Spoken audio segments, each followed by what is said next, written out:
Horse racing now. Max Presnell joins me in the Sydney studio. And Max, a terrific day in Hong Kong today, featuring a lot of Australia's top horses and, for that matter, jockeys as well. Yes, David. The interesting point about it is always when horses travel, whether they come from Great Britain to Australia or Australia to Hong Kong, is just how they've travelled and if they've overcome the idiosyncrasies of plane flight to those type of places. But our international expert, Keith Hillier, can possibly enlighten us on that subject. Well, straight back from Japan, you'll be able to sort of highlight that a little bit, Keith? Well, David, it's going to be a great day of racing at Sha Tin today. 3 races. We've got Royal Snack, Count Shivers, Mams El Padril, Monopolise, who won last year, Seascape, Scenic Royale, and all our top riders over there. I'm looking forward to that. But I'm very disappointed in Sydney and New South Wales today. I think today, Max, Sydney is the sucker fish of racing, benefiting from racing in all states of Australia, even the ACT, and not putting on a party itself.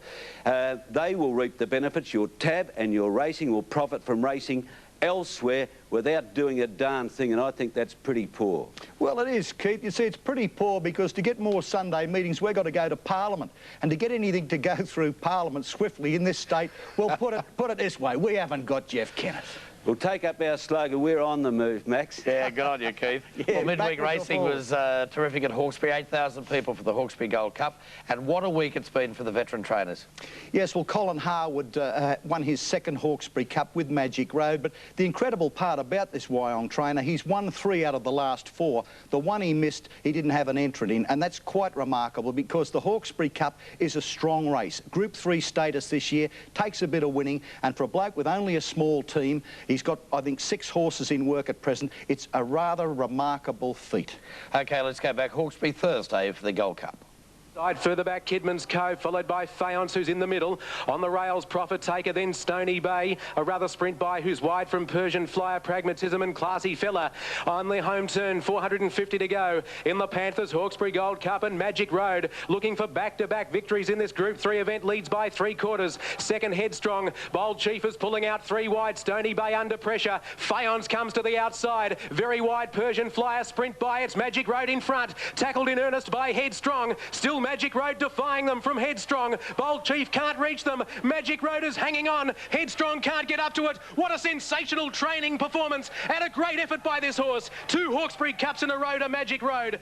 Yes, a very good training performance, but an excellent ride too by Mark de Montfort. Led all the way, rated this horse to perfection, ran a very fast couple of furlongs, I'd say, between about the 6.5 mile, and just got all these rivals off the bit. And as you can see here, going to the post very strongly, has run them into the ground. Of course, Magic Road will now go on to the Villiers at Randwick. A Randwick mile is a bit different, though, to the Hawkesbury mile. We talked about the old trainers. 76-year-old Jeff Heitman yesterday celebrating with Sherwood coming from the rear of the field to storm home and win yesterday at Rose Hill.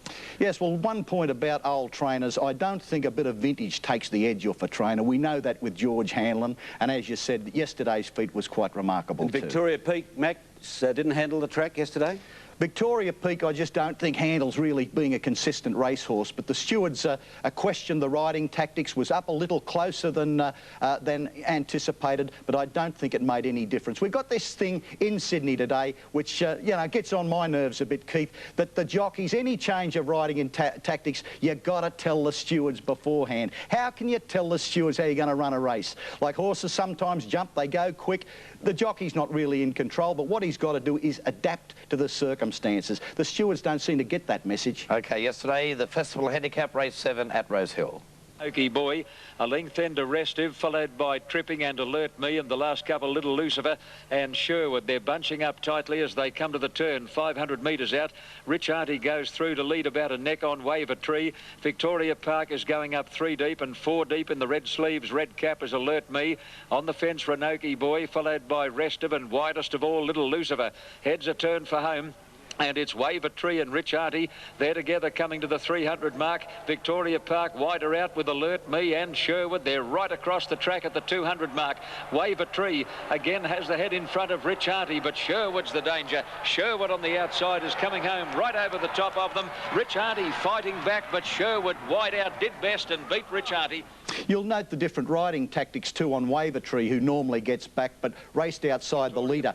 Now, Wave a Tree began more brilliantly yesterday. yesterday. What's Mark de Montfort going to do? He's certainly got to adapt to the circumstances. I'm not saying Waver Tree will be ridden like that in the Villiers that's coming up. I think he'll be ridden more quietly, but he was fresh yesterday, did run a good race, but will be better suited when allowed to settle down in the field. And Max, if Victoria Peak went pretty ordinary yesterday, Sagittarian's display in the last was even worse. Well, you couldn't go any worse than last, Keith, and Sagittarian perhaps just didn't handle the ground, but at least the riding tactics weren't really quizzed there. Sagittarian was going nowhere. Jockey Rodney Quinn maintains the horse didn't handle the rain-affected going. OK, well, race 8 at Rosehill yesterday, Crows Before Dawn, made it 3 in a row, a winning double for Chris Muntz. Let's go to the action now. Over Crows Before Dawn coming to the 600 mark. Nick's Joy third, Licence Renewed is fourth, followed by Stately King and then Revenge. Out deep Emery, very wide in the yellow colours, Night After, followed by Sagittarian, who's had no luck so far. Further back, Waikika Cow, Ardeed and then Drogheda and Mediate as they turn for home. Into the straight, Ray's Dream as the leader over Crows Before Dawn, challenging strongly. Stately King is running on, Nick's Joy on the fence, followed by Licence Renewed and Emery. Coming to the 200 mark, Crows Before Dawn went to the lead over Ray's Dream. Stately King is out after Crows Before Dawn and they're going to Quinella it. It's Crows Before Dawn sprinting right away in the last bit. Crows Before Dawn loves the going and he races away to beat Stately King. Ray's Dream third. Emery. That was an intelligent ride by Chris Muntz, and Crows Before Dawn. He's a fit racehorse, likes the wet. And Sagittarian, I think we'll avoid him on a wet track. As Max said, he finished stone motherless last. Keith, incidentally, the stewards asked Chris Muntz what he was doing up so close to the lead. Of course, the answer was it was the best place for the bloody horse. Well, he could have simply said, I was up there winning. Yes, that's it. Yeah, Crows Before Dawn loves the wet conditions and revelled in it yesterday at Rosehill. Well, Inter-Musician, Keith, was a bit of an outsider that scored at Moonee Valley yesterday. Yes, and the drifting favourite and the disappointment was Mushtak. I wished actually the stewards or someone had told us that Rodney Griffiths was going to ride Mushtak in on the fence yesterday because he doesn't like that. That brought about his defeat. Rodney Griffiths said, back him next time, you'll get your money back. It's OK if you didn't blow the lot yesterday. Yeah. OK, well, the Ferrero Rocher handicap at Moonee Valley yesterday. Let's go to that action now. 700-metre mark, open Pearly Gates a length in front, Extracts away from the fence and Pharaoh's Gold 3 out. Brave Strike 4 out now, followed by French Halo waiting for the run outside of Nick on the run, a length into Sari Club. Mushtak has only got 3 behind it, badly needs a run on the inside there of Much Ado. Then further back Marok and Inter-Musician. Mushtak's back about 6 lengths off them at the moment and going nowhere, but up to the turn Extracts has hit the front, tackled by Pharaoh's Gold. French Halo gets out from Brave Strike. Mushtak back bumping with Marok. The leader Pharaoh's Gold, 180 to go. French Halo after it from Extracts. Then Sari Club. Inter-Musician from last flying. It might tip them all out. Pharaoh's Gold in front. Inter-Musician grabs them. Inter-Musician gets up to win. A half neck to Pharaoh. Was there any steward action over Mushtak, Keith?